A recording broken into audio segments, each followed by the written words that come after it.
Hey Pokemon fans, Real Mama Eagle here, also known as Key, and in this video I'll be talking about 6 very annoying evolution methods in Pokemon Scarlet and Pokemon Violet. The opinions in this video are my own based on what would annoy me and what has annoyed me in my playthroughs. You may agree, you may disagree, but we're definitely going to talk about it. Before we get into this video, don't forget to like and subscribe and comment below letting me know what evolution methods annoyed you in this generation. Now let's get started. Number 6. Dunsparce. Now, I'm one of those people who's been very hard on Dunsparce and never really cared for it, always thought it was mistyped, and hoped this gen would show it some love. This gen did show it love, but in the laziest way possible. For starters, its evolution is called the Dunsparce. Really took no creativity and nothing at all, and I don't know why Game Freak was so lazy with this, but they were. Then on top of that, there's 2 evolution forms. One evolution form is just the Dunsparce with an extra spike on the bottom and a little bit bigger, but then there's a second form with a 3rd section to its body, but you have a 1 in 100 chance of getting that. Mind you, the evolution itself is not that bad. The method, leveling it up with Hyper Drill because it learns Hyper Drill at level 32.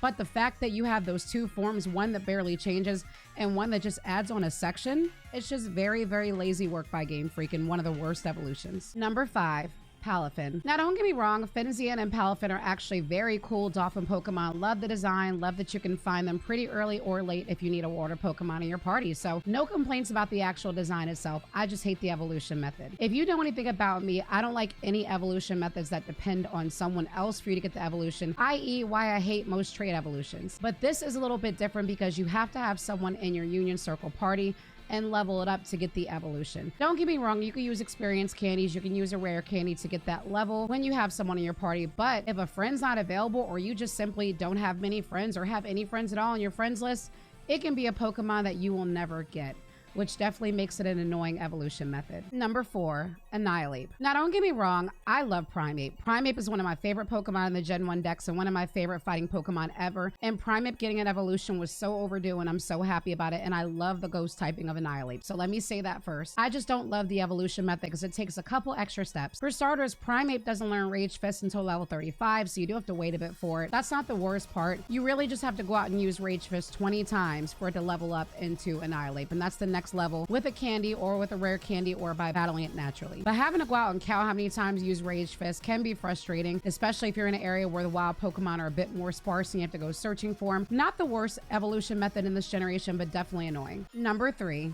Kingambit. Now, I want to preface by saying that Kingambit is a total badass, and Bisharp was one of my favorite Gen 5 Pokemon and absolutely deserved the love and the evolution. But you already had to wait till level 52 to get your Bisharp, and waiting for your Kingambit takes a bunch of extra steps that can be very annoying. For starters, you have to look for groups of Bisharp and Pawniard hanging out, basically, and they have to be holding a leader's crest or it will not work. You have to defeat 3 Bisharp in that group with Pawniards in order to get that evolution for Kingambit. So it's one of those things where the RNG kind of dictates it. You can go into the wild where Pawniard and Bisharp hang out and you may not even see them, but if you come back later, they may be there. So you're kind of at the mercy of whatever the game decides to give to you. So the fact that it's kind of like a search for a specific group holding a specific item definitely makes it one of the most annoying evolution methods. Number 2, Rabsca, Brambleghast, and Pomot. You could only obtain these 3 final evolutions if you do something very specific, and that is take all 3 of their pre-evolutions and go into Let's Go mode. If you're not familiar with Let's Go mode in Scarlet and Violet, it basically allows you to walk around with your Pokemon, but you kind of have them outside their Pokeball. They can, fight other Pokemon. They can pick up items. So those pre-evolutions have to take 1,000 steps in the wild before they can evolve. That pretty much triggers the automatic evolution process. If the Pokemon return to their Pokeball for any way, shape, or form, any reason, if you have jittery fingers like me and press the button by accident, guess what?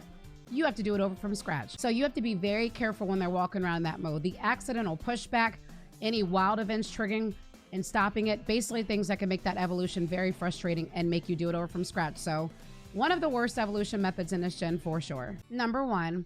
Armarouge and Scarlet. Now, don't get me wrong, Charcadet and its evolutions are arguably some of the best Pokemon in this entire generation, but the way to get them is very annoying. It's basically a fetch quest. So in Scarlet, you can only get Armarouge and you need the Auspicious Armor to do so. In Violet, you can get Cerulege and you need the Malicious Armor to do so. But in order to get either armor, you have to talk to an NPC in the town of Zapapico, which can be a bit further off the map depending on where you start. You can get Charcadet pretty early, but in order to get the armor from the NPC in either version, it's a fetch mission. In Scarlet, you have to defeat a bunch of Bronzor and get those pieces and take them back to the NPC. And in Violet, you have to beat a bunch of Sinistee. It's annoying because in order to find Sinistee, I had to go way off the map you know, where I didn't even have all the abilities for my legendary from the Titan jet to get there. So I had to do all that first and then go all the way to get those Bronzar, those Sinistee, and then come all the way back. So it's a fetch mission that sends you all over the map. The evolutions are worth it, but it's so many extra steps.